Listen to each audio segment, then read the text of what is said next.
dit non, non, reste, tu ne perds rien. L'obéissance vaut mieux que les sacrifices. Ces messieurs nous ont appris l'obéissance. Vous savez, parfois, même dans les leaderships, nous faisons certains tests d'obéissance que les gens ne savent pas. Je peux connaître vos qualités, tout ce que vous avez, mais un jour je viens seulement, je pose une petite question, ou bien je vous demande une petite chose. Mon objectif, ce n'est pas que vous puissiez réellement le faire, mais tout ce que j'ai envie de voir, votre acte, votre volonté. Qui vous êtes par rapport à moi? Puis-je compter sur vous ou ne puis-je pas compter sur vous? Alléluia, les tests d'obéissance. Cet homme a juré, il a dit, il jure, il dit, je vais faire, je vais exécuter cela. Acceptez bien aimé l'instruction et vous allez acquérir la sagesse. Quatrième point, Eliezer sait faire un plan, la planification. Genèse 24, 12 à 14. La planification, nous lisons 24, 12 à 14. Et alors, Eliezer pria. Éternel Dieu d'Abraham, mon maître, veuille témoigner ta bonté à mon maître en me faisant rencontrer aujourd'hui celle que je cherche. Voici, je me tiens près de la source et les filles des habitants de la ville vont venir puiser de l'eau. Que celle à qui je dirai, s'il te plaît, penche ta cruche pour me donner à boire. Et qui me répondra, bois. Je vais aussi faire boire des chameaux. Soit celle que tu destines à ton serviteur Isaac. Ainsi je saurai que tu témoignes de la bonté à mon maître. Alléluia, la planification. Mes amis, ne dormez pas et vous réveillez sans un plan. Quelqu'un a dit, lorsque nous dormons et nous nous réveillons, ce n'est pas une habitude. Alléluia. Planifiez toujours quelque chose. Cet homme avait appris auprès de son maître à propos de la foi et à propos du Dieu vivant. Dans Genèse 15, verset 2.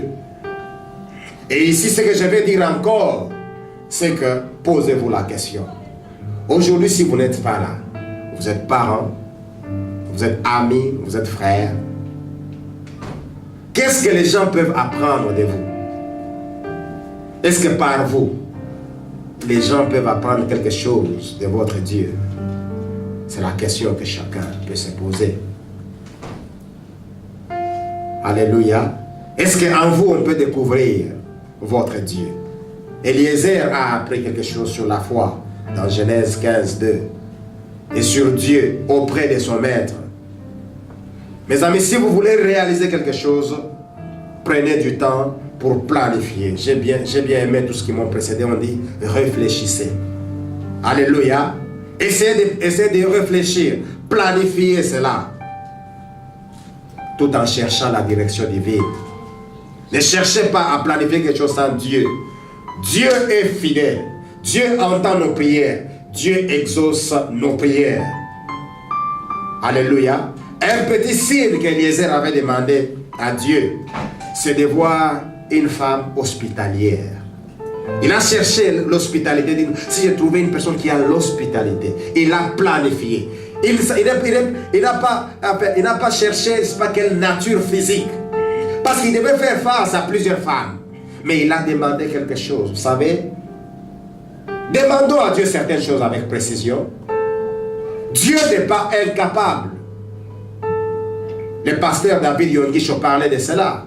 Il dit, lorsqu'il parlait de la prière thématique, lorsque vous voulez demander à Dieu, même qu'il s'agisse du mariage, même qu'il ne s'agisse pas de croix, même une voiture, une maison, bien aimé, planifier, ayez une maison de rêve, ayez une voiture de rêve. Connaissez ma voiture de rêve? Une limousine avec piscine. Alléluia. Alléluia. À un certain moment, même si c'est béni ou bien notre enfant ou bien un serviteur qui me connaît, ce n'est pas grave. Pendant que me connaît, moi je suis dans la piscine. C'est ça ma voiture de rêve. Oui, oui, une voiture piscineuse. Que le nom du Seigneur soit glorifié. Bien aimé, essayez de planifier ce que vous cherchez. Même quand nous allons à l'école, planifions. Les collèges n'ont pas besoin de doyens au collège. Non, vous savez, moi je suis au collège ici, ça fait 14 ans. On n'a pas besoin de ça. Quand vous allez à la prière, planifiez. J'ai aimé un frère à l'époque lorsque nous étions au pays. J'ai aimé une prière pendant qu'il était en train de prier. Il dit, Seigneur, écoute ma prière aujourd'hui. Je ne veux pas être le doyen de Mangengengue. Alléluia. Bien, Dieu n'a pas besoin de doyens. Et à l'église, nous n'avons pas besoin de vous comme doyens. Ne veux pas me dire que je suis le doyen de Shama Church. Non. Alléluia. Planifiez. Pourquoi vous venez à Shama Church? Pourquoi vous priez? Qu'est-ce que vous cherchez? Ayez un plan avec Dieu. Et Dieu est fidèle pour réaliser. Je pose toujours la question à ceux qui viennent pour la première fois. Que le jour que tu as appris que tu as gagné à la loterie, que tu dois venir à la mairie, qu'est-ce que tu avais dans ta tête? Quelqu'un disait que moi, quand j'irai aux États-Unis, Jackson s'était trompé. Hein? Moi, je vais commencer à m'habiller plus que Jackson. Des vestes en diamant, des lunettes en or, des chaussures en malachite. Pourquoi pas en caoutchouc? Alléluia. Bien-aimés, vous êtes, la Bible, on nous parle que ce pays, c'est un pays qui est bâti sur la parole de Dieu. Gloire à Dieu. C'est un pays qui offre des opportunités. Gloire à Dieu. Mais les opportunités ne se ramassent pas. Ils se font conquérir. Eliezer allait vers une conquête.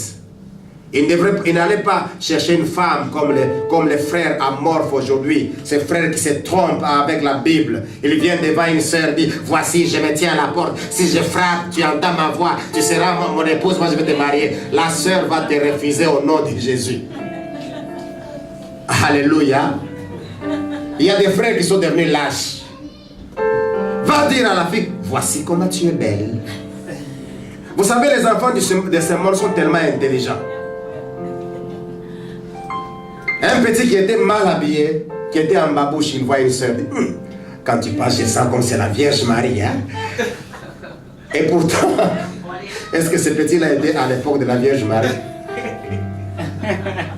Il dit, ma soeur, comment tu t'appelles Monique? Moi, je peux t'appeler Santa Monica. Quand la fille a entendu ça, elle a lâché le fromage. Alléluia. Mais il y a des frères qui sont aventuriers. Je ne sais pas si c'est... Ils prennent beaucoup de temps dans la méditation ou quoi. Ok. Ma soeur, je me tiens à la porte et je frappe. Tu frappes où? C'est ces guerres-là qui te chassent. Bien-aimé, apprenez à planifier. Quand un monsieur a vu, il dit, mais non, quand tu chantais à l'église, j'ai vu moi que ta voix m'a piqué et prochainement je peux t'appeler amour. Alors, elle a cédé le micro. Voilà quelqu'un qui a appelé amour. Mais il entend bien ce que sa femme le dit, hein, malgré qu'il fait semblant. Alléluia. Et il aime ça. Shalom for lui. Alléluia. Bien-aimés, apprenez à planifier. Il y a beaucoup de choses qui sont dans votre tête, je le sais. Mais mes amis, ne cherchez pas à aller partout. Il n'y a aucun endroit qui s'appelle partout. Vous avez beaucoup de choses planifiées. Concentrez-vous. Poursuivez un seul objectif. Et vous allez l'atteindre. Parce que Dieu est fidèle. Si vous cherchez à aller partout, vous n'irez nulle part. Nous avons entendu, vous connaissez bien l'histoire, nous avons reçu beaucoup de gens en ces lieux.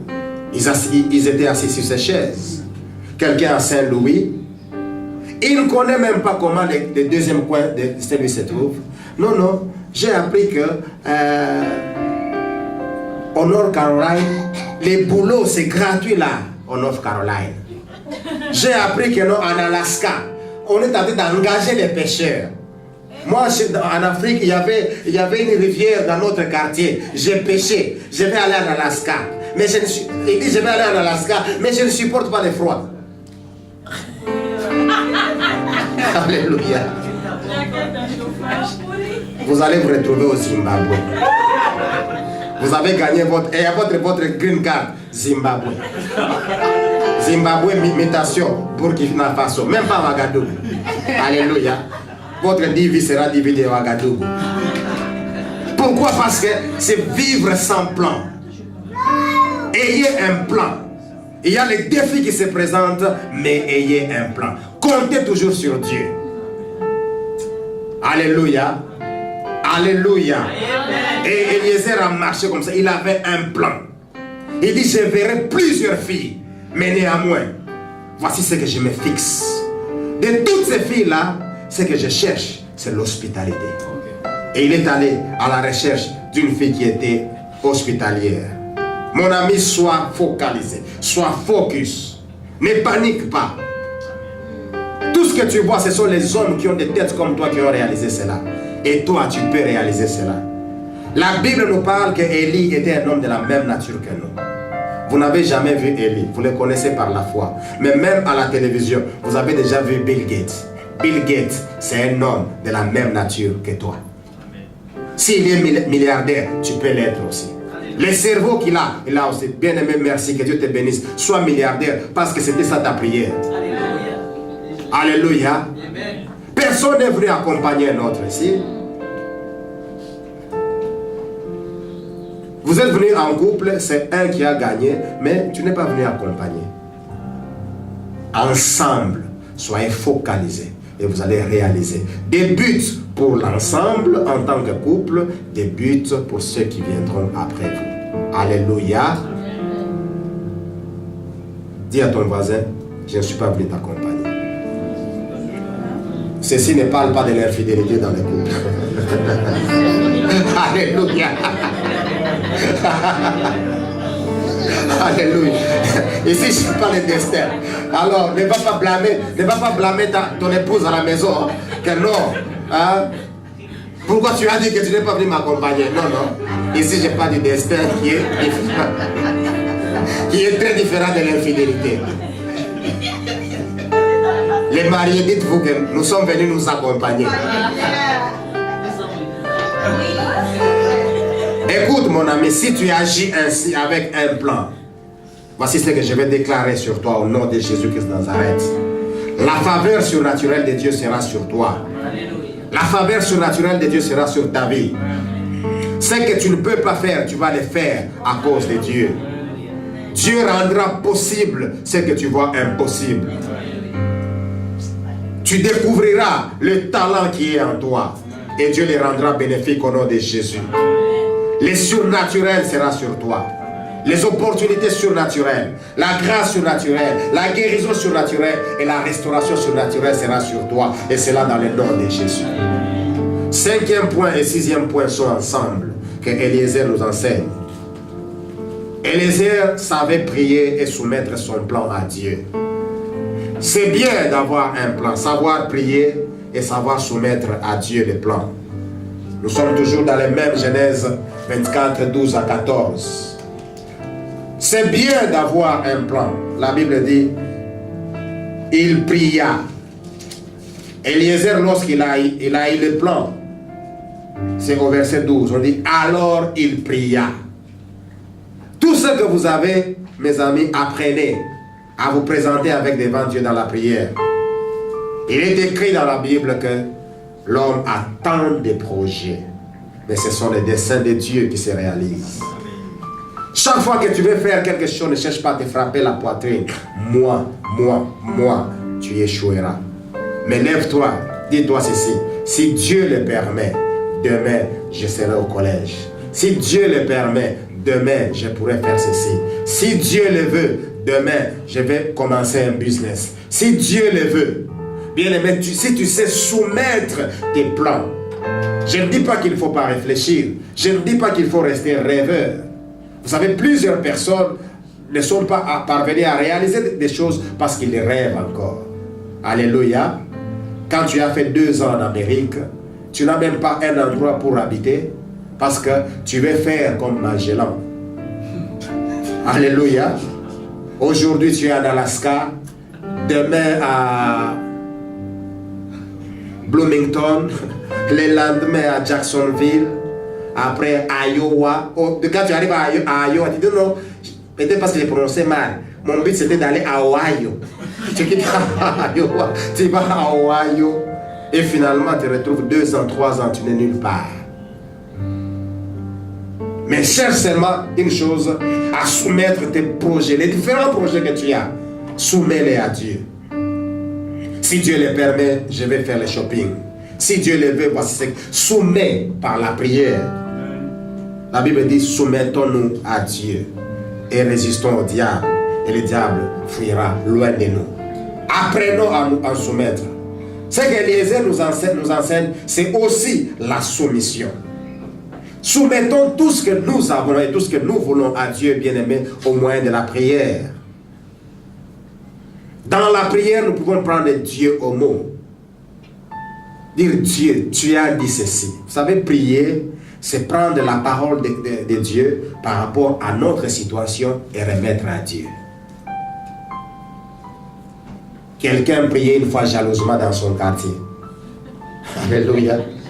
Il priait jalousement. Il dit, Seigneur, voici toutes mes voisines sont mariées. Et moi, on me dira que j'ai porté le masque de vieillesse. Celle-ci s'est mariée. N'est-ce pas, elle était prostituée? Est-ce que c'est ton problème?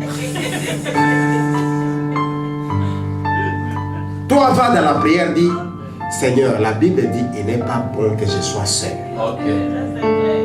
Alléluia. C'est ça prendre Dieu au mot. Ne va pas accuser les prostituées de ton quartier. Rahab était prostituée. N'est-ce pas, il est dans la généalogie de Jésus. Okay. La prostituée dont tu accuses, qui t'a dit qu'elle n'a pas droit au salut? Non, Seigneur, il y a cette expression dans mon pays, c'est pas boire les bouteilles. Alléluia. Mais là, en France, c'est quoi? Boire les bouteilles. Seigneur, on dira que j'ai déjà bu les bouteilles. Donne-moi les enfants. Non. Dis seulement, Seigneur, ta parole dit qu'on ne trouve pas parmi vous ni celle qui avorte, ni celle qui est stérile. Seigneur, c'est ta parole. J'ai besoin des enfants. Dieu est fidèle. Il va réaliser sa parole. Dieu ne va pas réaliser sa parole par rapport aux bouteilles que vous avez déjà bu. Si vous avez bu des bouteilles, vous êtes d'abord sorcière. Cherchez la délivrance. Alléluia. Dieu ne vous donnera pas le mariage parce que les prostituées sont parties. Dieu vous donnera le mariage parce que vous êtes restés et vous lui avez demandé selon sa parole. Et Eliezer a demandé cela. Bien-aimé, la prière. Soumettez-vous tout ce que vous avez à Dieu dans la prière. C'est difficile. C'est difficile d'avoir du travail. C'est difficile de faire ceci. C'est difficile dans une situation quelconque. Bien-aimé, vous avez une voie facile. Parlez à Dieu. Parlez à Dieu, vous n'aurez jamais d'audience à demander. On ne va pas vous demander de remplir l'application. Que non, Dieu cherche à vous recevoir à 14 heures. Remplissez et entrez dans la ligne. Non. Il est disposé à chaque instant et en chaque lieu. Partout où vous vous retrouvez, dans un bus, dans votre salle de bain, dans votre salle à coucher, ce n'est pas dans une classe. Faites seulement un petit mouvement, parlez à Dieu, il est là. Alléluia, et il peut vous écouter. Si tu crois avec moi que Dieu peut t'écouter, je voudrais que tu répètes ceci. Ou bien je voudrais que vous puissiez savoir premièrement une chose. Chaque fois que vous voulez présenter devant Dieu, retenez une chose, mes amis, que Dieu a un grand plan pour vous. Dieu a un grand plan pour votre vie. C'est celui qui dirige chaque pas de votre vie. Quand vous marchez, vous pouvez marcher normalement, mais celui qui dirige les pas, c'est Dieu. Même si vous ne comprenez rien, il connaît votre situation et il travaille dessus. Et Dieu travaille dans votre situation dans les moindres détails que possible. Alléluia. La situation qui s'est présentée devant Eliezer, bien aimé, Dieu est allé dans les détails. On verra plus tard quelle était la réaction de Rebecca. Dans les moindres détails. Et au moment fixé, toute chose sera à sa place. Même quand les choses semblent se perdre, ne vous en faites pas. Dieu vous poursuit dans les moindres détails. à un certain moment, les choses seront à sa place. C'était pour nous difficile lorsque nous sommes venus dans ces pays. Premièrement, traumatisés avec notre anglais. Je n'ai jamais oublié mon expression à l'aéroport de Washington quand je rencontre un policier. Excuse me, sir. My English is poor. Alléluia. But, ça je connaissais quand même from English for Africa. But, bagage. Alléluia. J'étais devenu comme l'athlète là, you can't see me. Bagage. Alors, j'entends seulement quelqu'un qui dit, bagage, tu dis, c'est que tu dis là, c'est que nous cherchons. J'ai commencé à regretter nos pondous. Traumatisés. Nous arrivons dans une église alors que les pasteurs prêchaient. À un certain moment, j'étais très concentré à suivre la parole de Dieu en anglais. Alors à un certain moment, j'entends un voisin qui rit. Il dit yes. Il dit quoi? Est-ce que le pasteur a fait quelque chose qui fait rire? Je regardais. À un certain moment, le pasteur parle, quelqu'un réagit, il dit c'est la vérité. Je dis ah, mais comment moi je n'entends pas tout ce qui fait rire et c'est la vérité? C'est quel traumatisme même à l'église. Il dit Seigneur. Et le Seigneur nous a mis à cœur de ne pas avoir peur. Et nous avons compris. À un moment donné, je vois un peu autour de moi, je demande à certaines personnes qui avaient déjà 12 ans en Amérique. Il dit, qu'est-ce qu'on a prêché? Il dit, pasteur, ça c'était difficile. Non, il n'a pas entendu.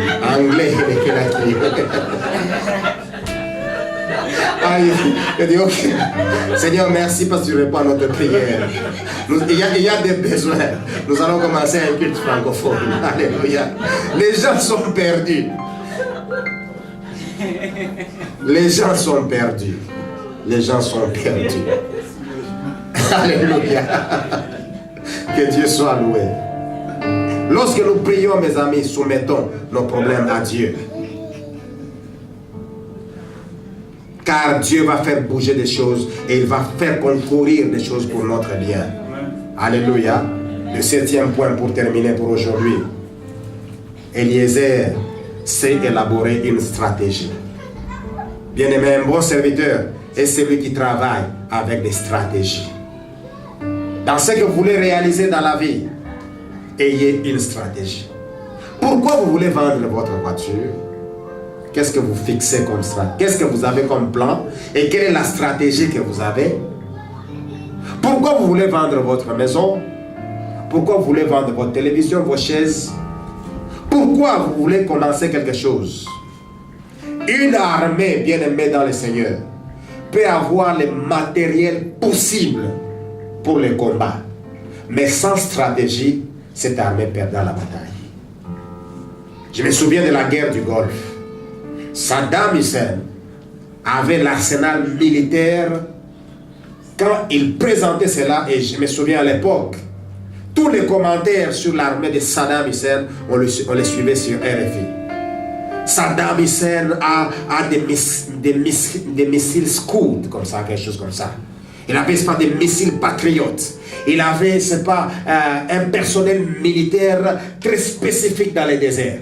Les jours, il lui-même parlait. Quand il faisait, c'est pas, comment on appelle, la parade militaire, quand il regardait, il faisait le tour d'horizon, les passages, il voit son armée, il voit ses militaires, il dit que les jours que les Américains vont piétiner, nous allons tous les exterminer. Et pendant ce temps que Saddam Hussein était en train de parler, les Américains étudiaient les stratégies. Alléluia. Et qu'est-ce qu'ils ont eu comme stratégie? Frapper la nuit. Alléluia. Quand Saddam Hussein dormait, c'est alors que les bombardements étaient sur l'Irak. À un certain moment, nous avons entendu les messieurs abandonner. Alléluia. La stratégie. J'ai vu dans mon pays certains vendeurs de cacahuètes. Ces gens-là connaissent partout où il y a les deuils.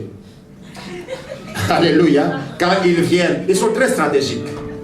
Ils ont les cacahuètes. Ils savent que ce n'est pas du tout bien.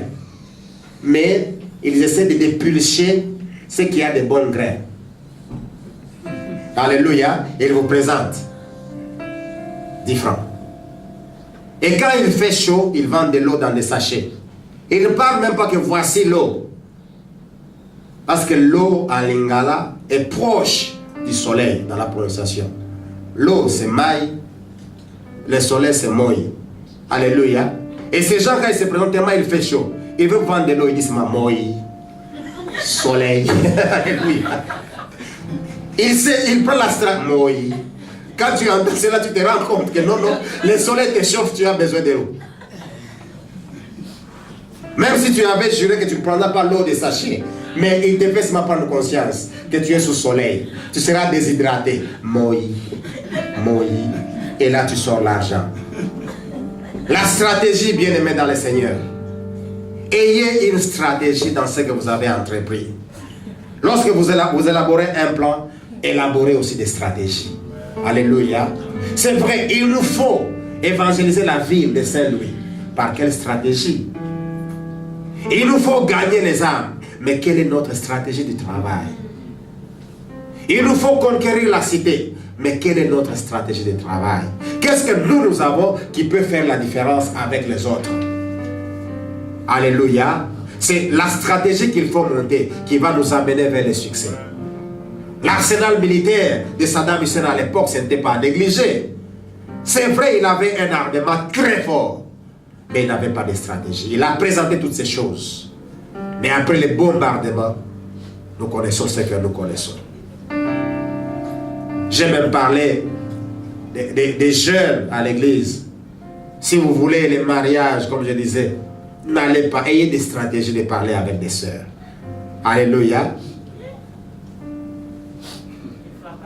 Ne frappe même pas la porte. Ne va même pas dire à la sœur, ah ma sœur, tu commences à grandir. Hein? Il n'y a personne. Parce que c'est toi le maître de son souffle et de son âge. Qui t'a dit que l'âge fait obstacle à quelque chose? Josué et Caleb sont entrés dans la terre promise. À quel âge? Alléluia. Avec cette génération montante, ils ont vu aussi la terre promise. Toi, tu t'en vas, non, ma sœur, tu vois, hein, ton âge. Regarde un peu ton âge. Hein. Moi, je suis là. Je suis aussi resté dans l'église longtemps. Moi aussi, je me suis rendu compte que mon âge est déjà avancé. Elle va vous chasser avec votre âge avancé. Cette fois-là, maman a dit jamais reculer. Mais cette fois-là, vous allez reculer. Alléluia. Bien-aimés dans le Seigneur, ayez des stratégies. Montez une stratégie. N'allez pas dire n'importe. Même quand vous partez, vous savez, comme je vous ai parlé de cette dame qui a eu un bon boulot après son interview, qui était assez bizarre. Elle était seulement stratégique. Elle savait que ce qu'elle aura à accomplir n'avait rien à faire avec ses paroles. Alléluia. Vous savez, dans les boulots, nous rencontrons des choses. Moi, quand j'ai eu mon premier travail, j'ai commencé à évangéliser dans mon premier travail. Et j'évangélisais avec des bouts de papier. J'arrive, je vais sur Google, je prends une phrase, j'écris, dictionnaire. Papa, je mets sur les tables. Alors, tellement l'anglais avait des problèmes. Les gens, c'est tous les Africains en Amérique, quand vous travaillez avec eux, ils ont un anglais compliqué. Ils cherchaient à savoir qui écrivait ces choses. Et moi, tellement, je ne savais pas comment répondre. Je prenais des stratégies pendant mon temps de lunch. Je mangeais comme ça. Là, je ne regardais personne. Quand j'entends seulement quelqu'un qui vient me dire, qu'est-ce que tu manges? Je dis, food. Alléluia. Donc, commencer à expliquer à quelqu'un que non, ça c'est les pondous mélangés aux haricots d'Afrique. Ces mots-là, tu vas les trouver où? Qu'est-ce que tu manges? Food. J'avais une stratégie silencieuse. Parce que je ne voulais pas qu'on me tourmente. J'étais très près. Et quand je travaillais, tellement je ne voulais pas qu'on m'envoie, qu'on me pose beaucoup de questions, je travaillais en chantant. Et tout mon être alors c'est le chant. Notre superviseur me disait, j'aime bien, tu travailles avec motivation. Mais non, non, qui m'a anglais. C'est ce que je fuis. Vous ne savez pas ce que je fuis. Vous pensez que parce que je chante, j'ai envie de louer? Même si on dit de prier sans cesse. Moi, je fuis. Alléluia. Et dans chaque lieu, Si vous savez monter des stratégies, vous pouvez vous sauver. Avoir une stratégie, c'est ce que notre ami nous enseigne. Bien aimé, je dirais ceci, je ne connais pas ce que vous rencontrez comme défi aujourd'hui. Comme Eliezer de Damas, je vais vous dire ceci, une chose. Quels que soient les défis, la première chose, n'ayez pas peur. N'ayez peur de rien.